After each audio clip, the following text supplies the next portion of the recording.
Shalom semuanya. Shalom. Shalom.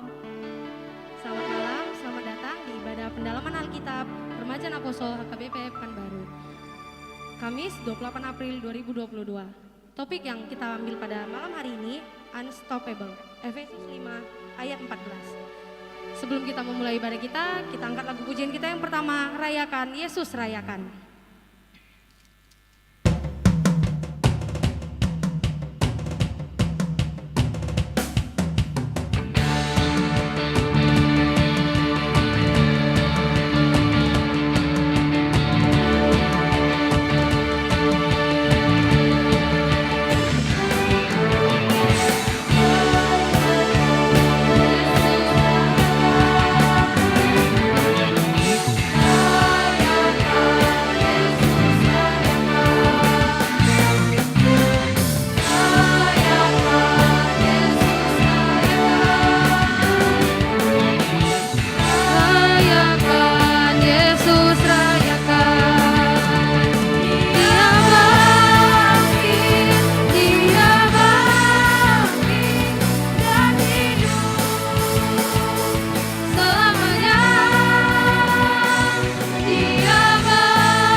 Kita ulangi lagu kita dari yang pertama. Teman-teman yang di rumah ikut nyanyikan ya. Rayakan Yesus rayakan.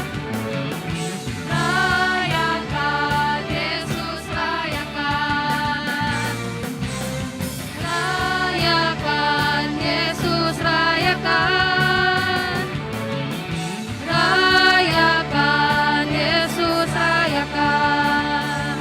Dia bangkit, Dia bangkit dan hidup selamanya. Dia bangkit, dia bangkit.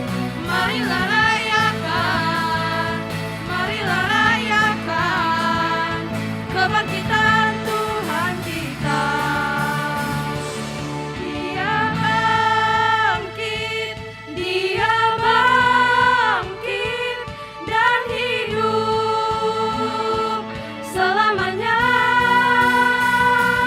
Dia bangkit, dia bangkit. Marilah rayakan, marilah rayakan kebangkitan Tuhan kita.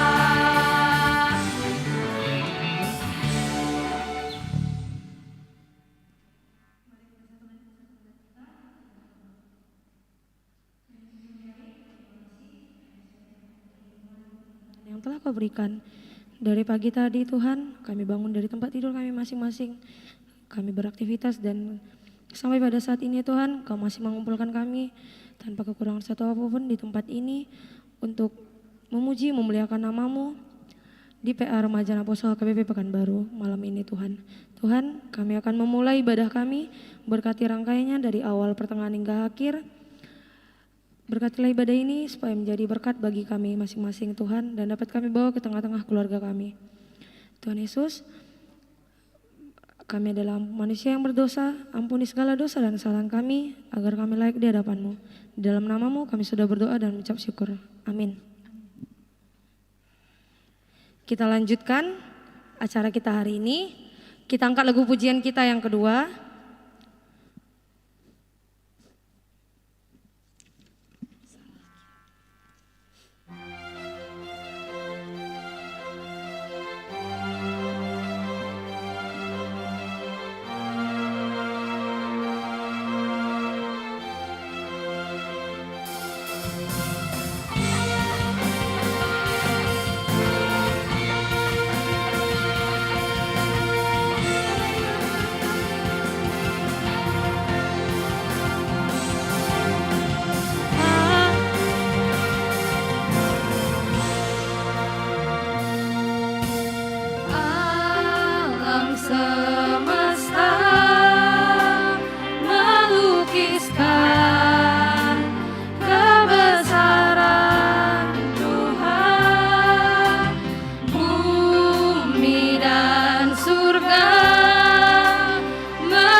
Kita dengarkan firman Tuhan oleh Amang Pendeta Bakti.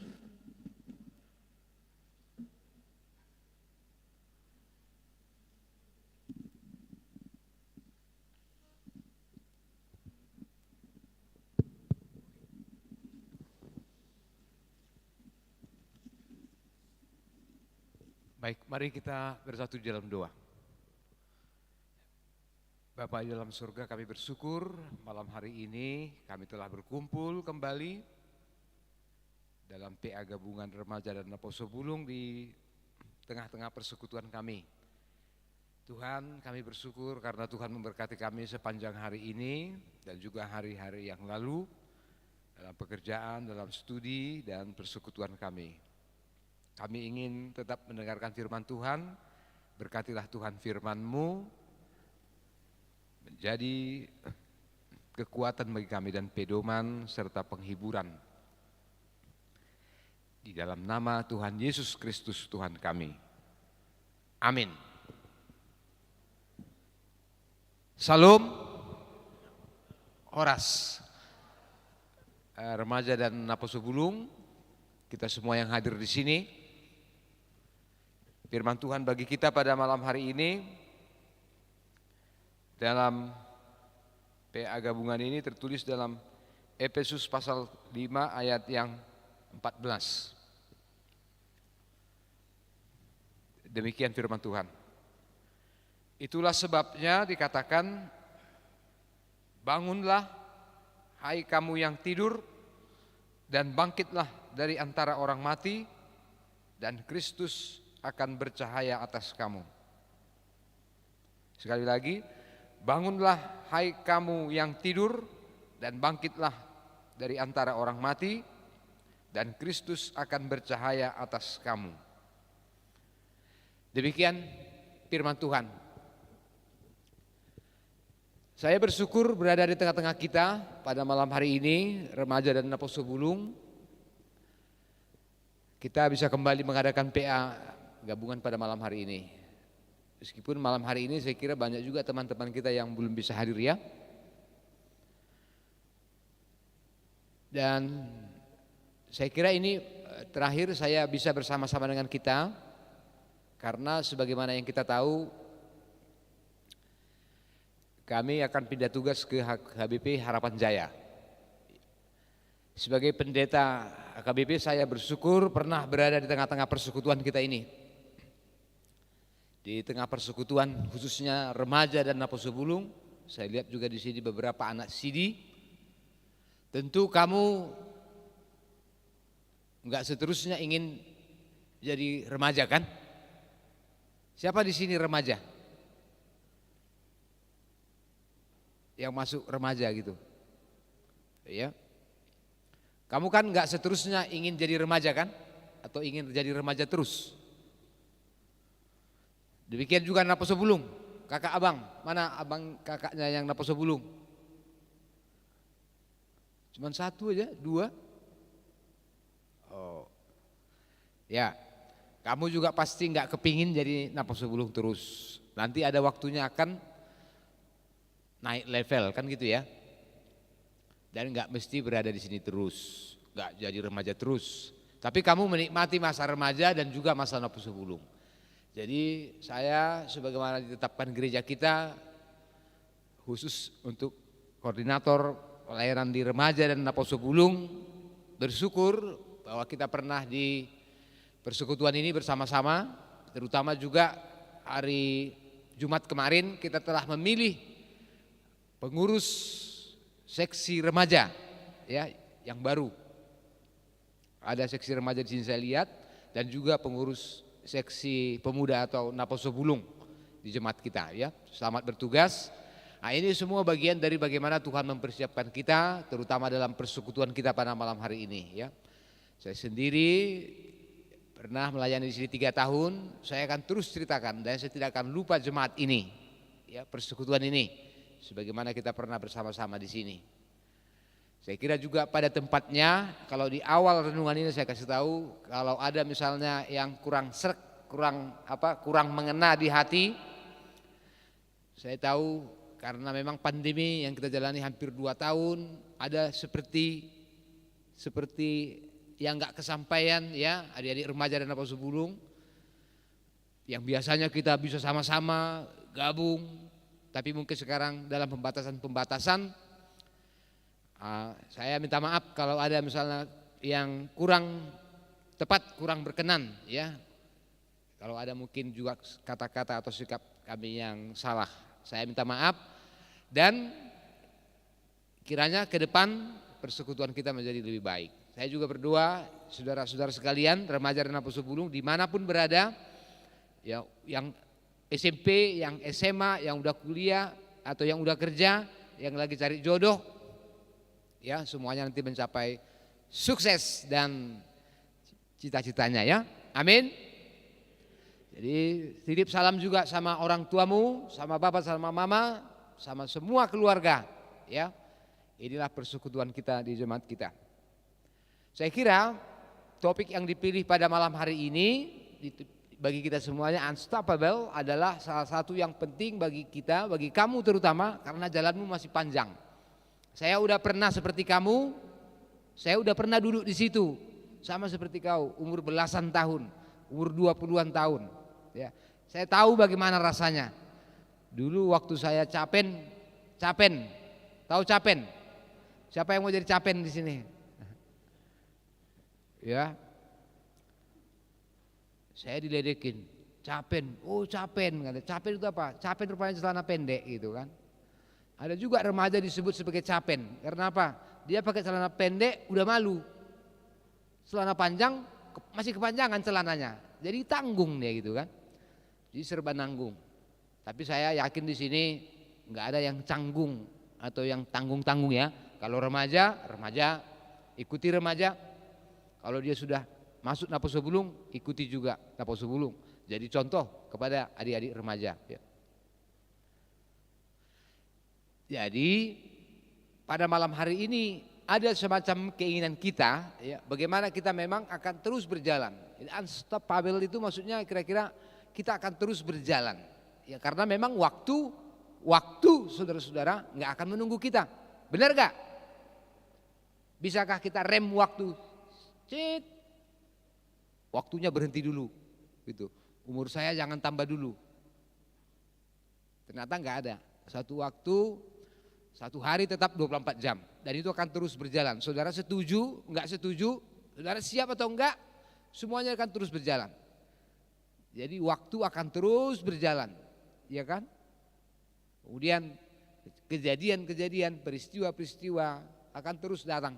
Kemajuan yang dibawanya. Ini nggak ada yang menunggu kita. Tapi kitanya yang harus mempersiapkan diri. Sebagai anak-anak Tuhan, bagaimana kita mempersiapkan diri supaya jangan kita hanya ikut-ikutan. Saya sering bilang, anak-anak Tuhan jangan jadi ikut-ikutan saja seperti bebek. Waktu kamu sekolah minggu kan ada nyanyiannya itu tentang bebek kan? Masih ingat nggak sekolah minggu? Siapa yang tamat sekolah minggu di sini? Waktu bebek itu, suaranya bebek bagaimana tuh? Kayak gitulah. Bebek itu binatang yang suka berkerumun, bergerombol. Dia itu nggak suka sendirian. Jarang kita lihat bebek, bebek berjalan di tengah jalan raya, nggak ada itu. Biasanya bebek itu berkerumun atau bergerombol. Kemana nanti satu bebek yang paling besar, langsung yang lain mengikutinya gitu kira-kira. Jadi biasanya dia itu kwek katanya, dia itu ikut, dia itu selalu dalam kerumunan. Iya kan? Saya tentu berdoa anak-anak Tuhan, remaja dan Napas Bulung nggak ada yang hanya ikut-ikutan di sini. Akhirnya kemudian kita digilas oleh waktu atau zaman ini. Tapi kita harus mempersiapkan diri kita, bagaimana waktu itu, zaman itu, era itu datang ke kita bersiap menghadapinya. Saya ingin bicara itu saudara-saudara, adik-adik remaja dan Napas Bulung pada malam hari ini. Unstoppable itu berarti kita memiliki keinginan kuat. Bagaimana kita terus memperlengkapi diri, ya, bukan hanya badannya makin gede, tapi juga mentalnya, tapi juga kedewasaannya, tapi juga kematangannya, tapi juga kesabarannya, pengertiannya, ya, dia nggak udah panik. Berteman jangan panik, Ya kan, bersahabat jangan panik. Ketemu teman baru langsung lupa temannya yang lama gitu. Itu aja temannya. Kan ada seperti itu kan? Pergi ke kota, temannya itu, pergi ke desa, temannya itu, pergi ke atas, ke bawah. Nah, itu. Jadi dalam hidup ini juga kita perlu ada pertimbangan seperti itu. Ada kematangan, ada kedewasaan. Sehingga kita semakin teruji, ya. Nah, firman Tuhan pada malam hari ini Paulus bicara tentang terang dan gelap. Kenapa saya bilang terang dan gelap? Karena yang pertama, yang sebenarnya yang bernilai kekal, yang memiliki kekekalan, esensinya itu adalah kekekalan, adalah terang. Masih ingat kan hari pertama apa yang diciptakan oleh Tuhan? Hari pertama Tuhan mengatakan, let there be light. Jadilah terang. Itu hari pertama, saudara-saudara. Loh, terus kenapa amang pendeta ada gelap? Nah, biar saya terangin. Gelap itu sebenarnya di mana terang tidak bisa menjangkau atau terang tidak menjangkau tempat itu, situasi itu, sehingga ada bayang-bayang. Tahu kan bayang-bayang? Ada bayang-bayang di sini, bayang-bayangmu ada. Kau sering kejar bayang-bayangmu? Ada yang membayang-bayangimu? Ada seseorang yang membayangimu? Atau membayangkanmu, maksudnya gitu. Jadi kalau dikatakan gelap, berarti ada terang yang tidak menjangkau tempat itu, sehingga ada bayang-bayang. Dan kemudian ada yang kelihatan lebih redup, lebih gelap, lebih, itulah kegelapan itu. Jadi sebenarnya terang itulah yang diciptakan Tuhan, dan terang itulah sebenarnya yang beresensi, bernilai kekal. Ini beda saudara-saudara dengan Zoroastrianisme. Pernah dengar ya? Zoroaster itu mengatakan, aliran ini mengatakan sebenarnya di dunia ini akan terjadi terus peperangan antara terang dan gelap, baik dan jahat, adil dan tidak adil, gitu kan. Menurut mereka gelap dan terang itu sama-sama kekuatan yang bernilai kekal. Artinya akan tetap ada selama dunia ini ada. Gelap dan terang, baik dan jahat, hitam dan putih, ini akan terus berperang sepanjang masa menurut ajaran itu. Seolah-olah kegelapan itu bernilai kekal. Beda dengan ajaran agama Kristen. Jadi adik-adik remaja dan apostol sulung, saya cuma mau sampaikan ini. Kita harus memiliki pengertian bahwa sebenarnya teranglah yang diciptakan Tuhan dan memiliki esensi kekekalan. Tetapi karena Tuhan menciptakan segala sesuatu ciptaan dengan kebebasan, free will, ya kan, manusia nggak dicipta seperti robot. Kita diciptakan dengan kemauan dan kehendak bebas. Kehendak, kemauan untuk percaya kepada Yesus Kristus sebagai juru selamat atau tidak percaya kepada Dia. Jadi karena semua ciptaan diberikan kehendak bebas seperti itu, maka adanya kejahatan, adanya ketidakadilan, adanya kegelapan, itu semuanya justru seperti hilangnya terang daripada semua ciptaan itu. Atau kalau kita bisa gambarkan, saya mau tanya nih, kalau kita misalnya lihat sebuah kertas, kertas ini 4 sisinya kan, 4 sudutnya maksud saya. Ada sudut kiri atas, kanan atas, bawah, baru kiri bawah, ini baru kanan di bawah. Kertas ini sudutnya 4, saya lihat, kita lihat. Tapi waktu saya pergi, ada seseorang yang telah merobek kertas ini. Sehingga sekarang sisinya menjadi 5, sudutnya menjadi 5 maksud saya. Iya kan? Kalau kamu tanya apakah ini kertas, kalau udah dirobek misalnya, dirobek ya. Gak usah saya robek ya, tapi hanya contoh aja ya. Misalnya ini, jadi gini. Apakah ini kertas? Ya, kertas. Apakah ini betul-betul kertas, sempurna kertas? Ya betul, ini kertas. Tapi karena saya telah pernah melihat bagian yang hilang itu, saya tahu ada bagian yang terhilang dari situ. Itulah contohnya terang atau kebenaran yang sejati.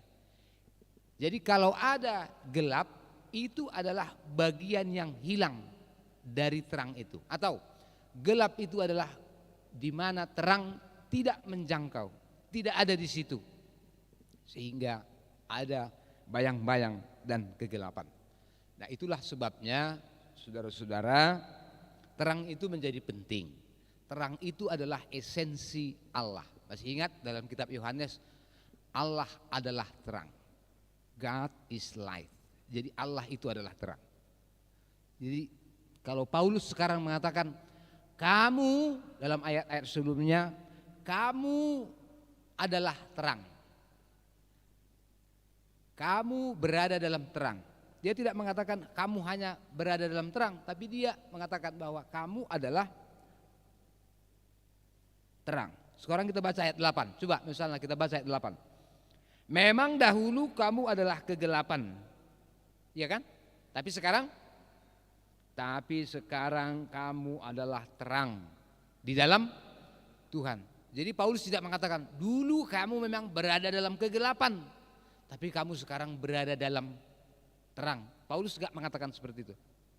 Paulus mengatakan kamu dulu adalah kegelapan, tapi sekarang kamu adalah terang di dalam Tuhan. Jadi ada bedanya orang yang hidup dalam terang atau mereka yang adalah anak-anak Tuhan sebagai terang itu sendiri. Makanya kita disebutkan kamu adalah anak-anak terang. Jadi bukan hanya hidup di dalam terang, berada di dekat terang, di sekitar terang, tapi kamu adalah terang itu sendiri. Nah, saya kira ini remaja dan Apostle Bulung menjadi pegangan bagi kita. Pegangannya apa? Berarti kegelapan, kejahatan, ketidakadilan itu bukan bagian dari rancangan penciptaan Tuhan. Yang Tuhan ciptakan adalah terang. Dari terang itu datang kebaikan, kejujuran, dan cinta kasih. Tapi kalau ada gelap, ada perilaku yang ingin kepingin atau suka di tempat remang-remang yang tidak jelas, saya kira itu adalah bagaimana orang lari atau orang tidak mau disinari oleh sinar Tuhan. Ya. Saudara lihat di sini ada dua sumber cahaya. Yang ini ya, ini saya. Lihat ya. Kalau ada misalnya dua lampu yang besar, ya, yang mempunyai kekuatan yang sama, yang menyinari kita, kekuatan cahaya sinarnya itu pasti akan berpadu atau harmonis, sehingga nggak ada batasnya, seperti nggak ada batasnya. Pernah seperti itu? Pernah kau disinari begitu terang, sehingga cahayanya itu, sinarnya itu begitu sempurna, begitu harmonis, nggak ada bayang-bayangmu. Coba bayangkan seperti itu kan. Jadi itulah artinya kamu adalah terang. Jadi bukan hanya kamu berada di dalam terang, ya. Kalau kau berjalan, kau lihatlah bayanganmu kecil. Kalau kau lihat bayanganmu kecil, berarti kau jauh dari sumber terang. Benar gak? Tapi semakin kau dekat kepada sumber terang, kau lihatlah di belakangmu, bayang-bayangmu semakin besar. Benar gak? Terbalik ya? Semakin kau dekat dengan sumber cahaya, sumber terang, maka bayang-bayangmu akan semakin besar. Dekatilah lampu itu, maka kau lihat di belakangmu nanti sekaligus bayang-bayangmu semakin besar. Jadi ada orang pikir orang Kristen, aku ini kan rajin, aku aktivis gereja, aku remaja, aku Apostle Bulung, aku ikut dalam pelayanan gitu. Ya kira dia semakin dekat dengan apa? Dengan surga. Jangan lupa, orang yang semakin dekat dengan sumber cahaya itu, sumber terang itu, dia harus sadar bahwa semakin banyak tantangannya, semakin besar bayang-bayang di belakangnya. Tapi ada orang yang merasa nyaman karena dia jauh. Tapi jangan lupa, dia juga sedang berada jauh dari sumber cahaya itu. Jadi kalau disebutkan di sini kamu adalah kegelapan tapi sekarang kamu adalah terang, nah itu saudara-saudara berarti Tuhan menuntut kita, Tuhan menuntut kamu remaja dan Naposo Bulung jadi terang itu sendiri. Jadi kamu bukan hanya berada dalam terang, tapi kamu adalah terang itu sendiri. Kamu adalah terang dunia ini, kata Tuhan Yesus, ya kan? Masih ingat kan perkataan itu? Tuhan tidak mengatakan kamu adalah lampu dunia ini. Tahu bedanya terang dengan lampu? Karena lampu bisa saja bermacam-macam lampu. Ada lampu yang 500 juta, ada lampu yang harganya 1 miliar, saudara-saudara. Tapi ada juga lampu yang murah yang bisa dibeli di pinggir jalan sana. Kenapa Tuhan mengatakan kamu adalah terang? Karena tidak peduli kamu itu sumber terang itu dari mana, apakah itu lampu yang begitu mahal, apakah itu lampu Venesia, tahu lampu apa ini, seperti lampu kristal, atau lampu yang mereknya Philips, ya, atau hanya lampu yang bisa dibeli begitu murah. Enggak peduli jenis lampunya atau sumber terangnya itu apa, tapi Tuhan mengatakan kamu adalah terang dunia. Ya, jadi itu bedanya. Kenapa Tuhan mengatakan kamu adalah terang dunia? Karena tidak peduli siapapun kita, semua orang sama di hadapan Tuhan. Ya, bahwa kita adalah terang dunia. Itulah yang ingin disampaikan oleh Paulus di sini, supaya setiap anak Tuhan sadar dirinya itu adalah terang yang memancarkan cahaya atau sinar dari Tuhan, karena dia telah hidup dalam terang. Dia telah menerima terang, yaitu Tuhan Yesus Kristus sendiri. Dia telah menerima iluminasi, pencerahan, penjelasan dari Tuhan. Lalu sekarang hidupnya itu memancarkan terang itu sendiri. Dulu ada seorang bernama Agustinus. Agustinus dikenal sebagai bapak gereja. Agustinus pada awalnya juga menerima, begitu dia tertarik dengan ajaran Zoroastrianisme yang tadi saya katakan itu. Di dunia ini dua kekuatan, gelap dan terang, jahat dan baik, putih dan hitam. Itu kekuatannya akan terus menerus. Sampai akhirnya dia bertobat. Kita harus juga mengakui bahwa sebenarnya sebagai orang Kristen kita memegang prinsip ini. Yang diciptakan Tuhan adalah yang baik. Tuhan tidak pernah menciptakan yang tidak baik. Kalau ada kejahatan, kalau ada ketidakadilan, kalau ada misalnya ada tuti, tahu tuti, tukang tipu sana tipu sini, iya kan?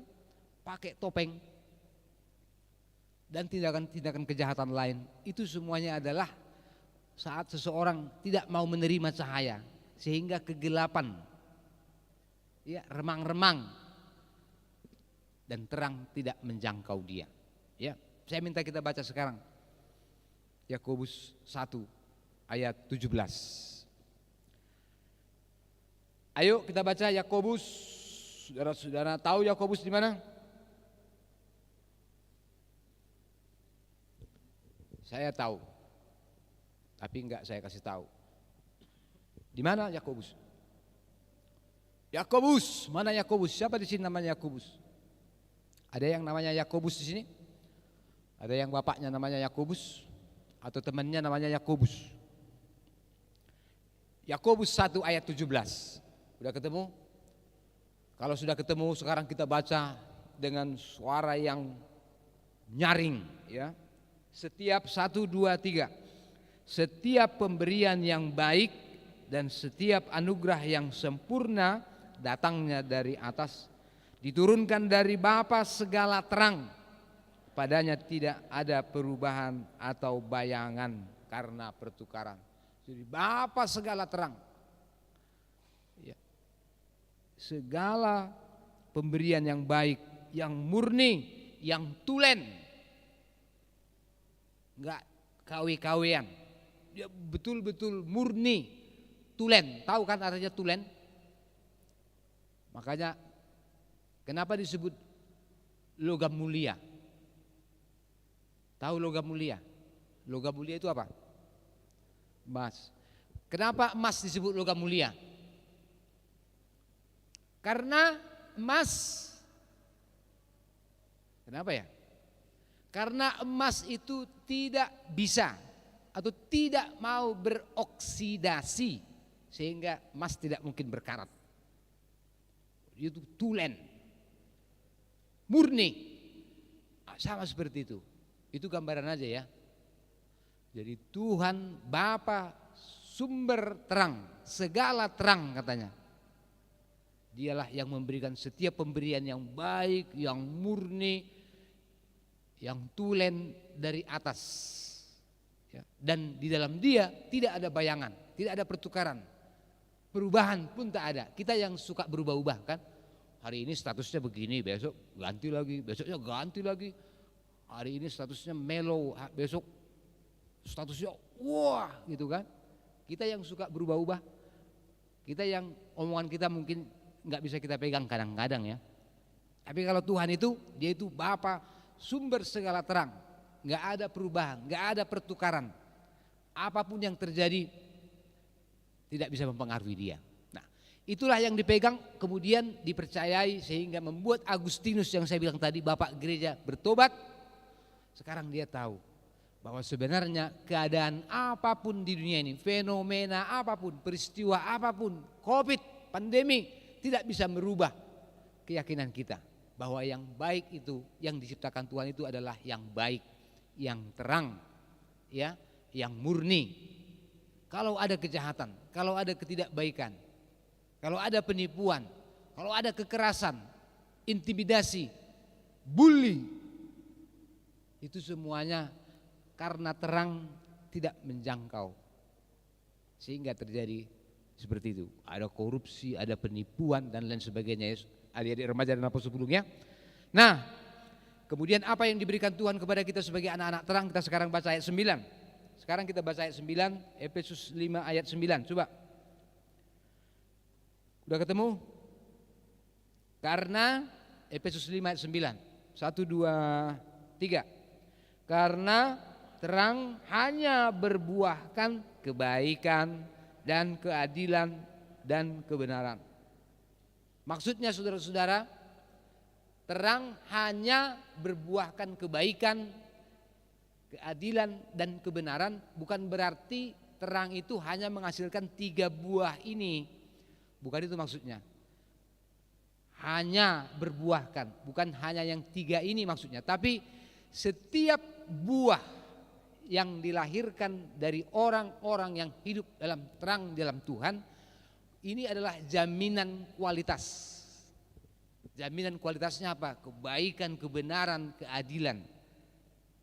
Ya, jadi ini buah-buah yang dihasilkannya itu, inilah jaminan kualitasnya, yaitu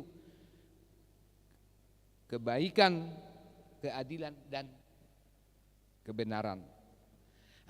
Remaja dan Apostel Bulung, akhirnya kita bersyukur kepada Tuhan kalau kita selalu ingat Efesus 5 ayat Galatia 5 ayat 22 dan 23, itulah buah-buah roh ya. Jadi kalau dikatakan di sini inilah berbuahnya, ini adalah jaminan kualitas. Tapi apakah buah-buah orang yang telah hidup dalam terang Tuhan itu?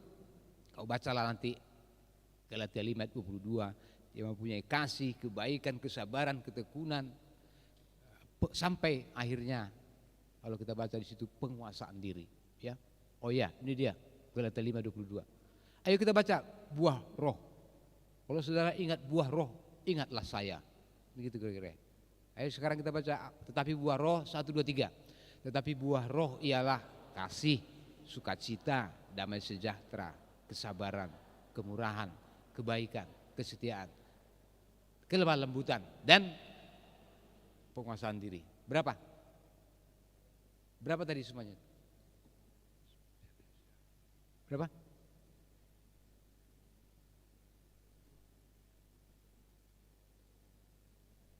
Siapa bilang 9? Kasih, kebaikan, kelemah lembutan, penguasaan diri. 9. Siapa bilang 8? Enggak ada yang salah. Dari kelas 8 nanti kamu ke kelas 9 lah, itu kira-kira maksudnya ya.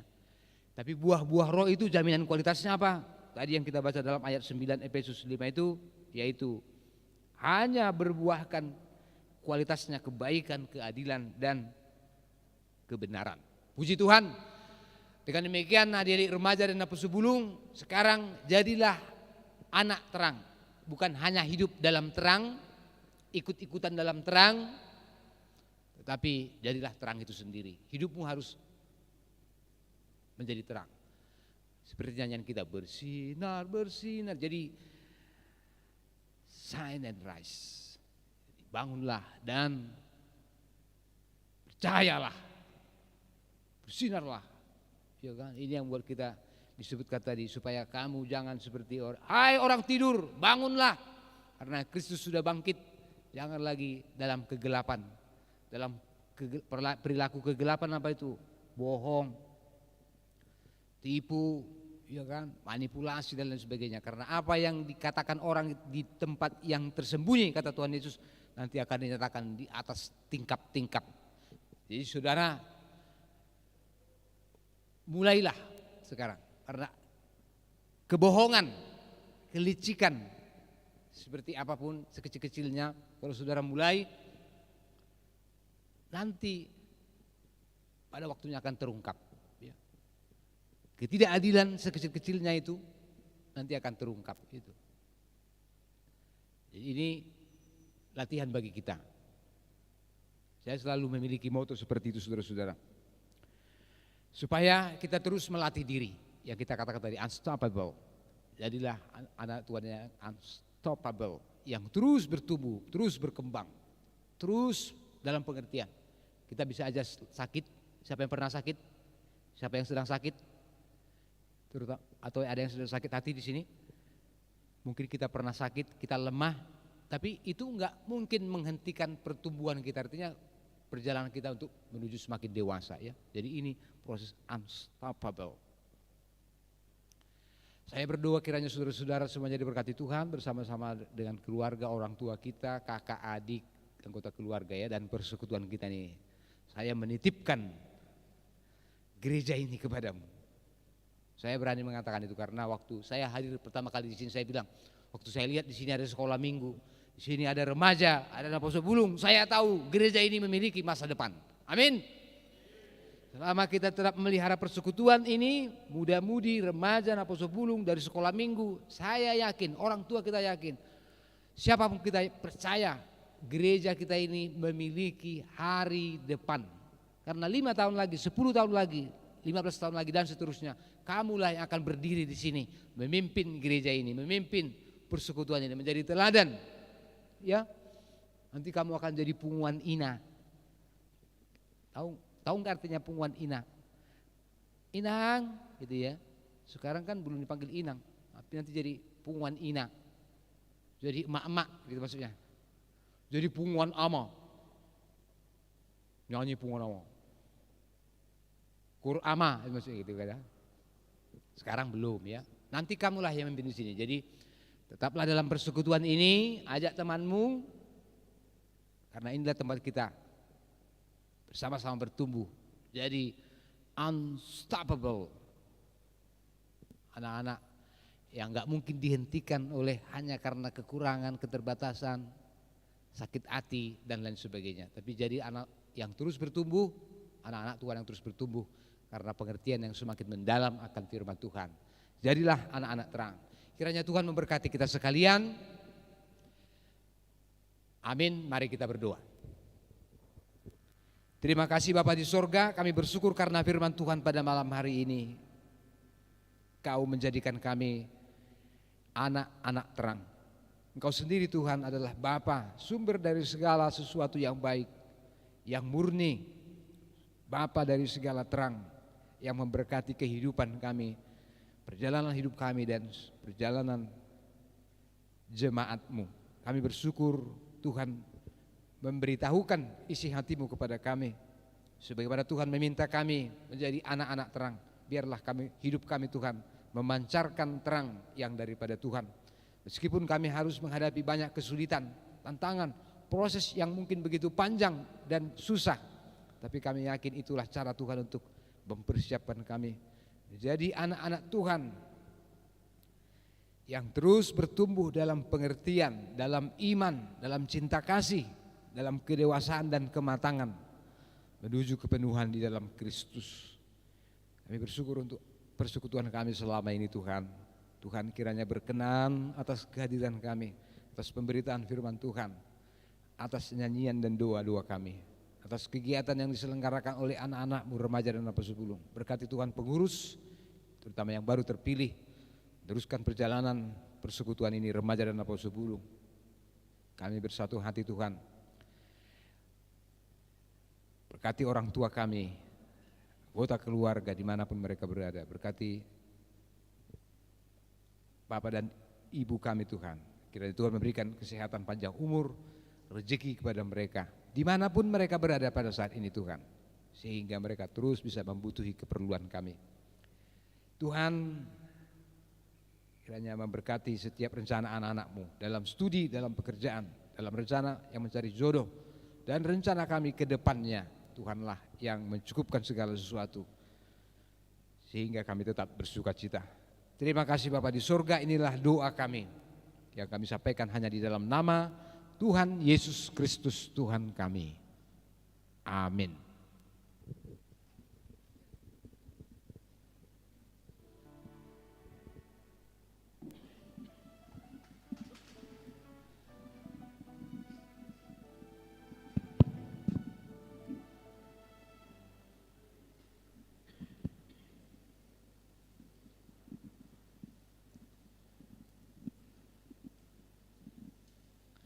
Terpujilah Tuhan, kita telah mendengarkan sebagian dari firman Tuhan. Saatnya kita mengumpulkan persembahan kita ke depan sambil mengangkat lagu pujian kita, Hai Bangkit Bagi Yesus.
Baik, kita sudah sampai pada akhir ibadah ini, marilah kita berdoa. Bapa dalam surga, kami bersyukur kepadamu ibadah ini sudah berlangsung, berkatilah persekutuan kami pada malam hari ini. Kami telah mengumpulkan persembahan kami Tuhan, kami percaya itu juga adalah karunia yang kami terima daripada Tuhan. Kami menyerahkannya kembali sebagai ucapan syukur kami, karena Tuhan berkenan atas persembahan kami. Ibadah ini Tuhan sudah berakhir, tetapi kasih karunia Tuhan adalah tetap untuk selama-lamanya. Dengarkanlah kami Tuhan berdoa, memohon kepadamu di saat kami juga bersama-sama di dalam doa Bapa kami. Bapa kami yang di surga, dikuduskanlah namamu, datanglah kerajaanmu, jadilah kehendakmu di bumi seperti di surga. Berikanlah kami pada hari ini makanan kami yang secukupnya, dan ampunilah kami akan kesalahan kami, seperti kami juga mengampuni orang yang bersalah kepada kami. Dan janganlah membawa kami ke dalam pencobaan, tetapi lepaskanlah kami daripada yang jahat. Karena Engkaulah yang punya kerajaan dan kekuasaan dan kemuliaan sampai selama-lamanya. Amin. Anugerah dari Tuhan kita Yesus Kristus, kasih setia daripada Allah Bapa, dan persekutuan di dalam Roh Kudus kiranya memelihara dan memberkati kita sekalian. Amin.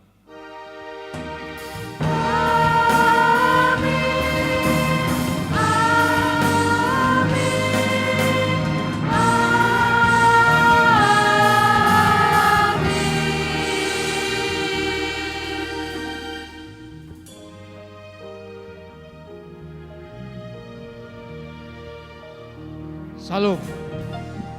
Horas.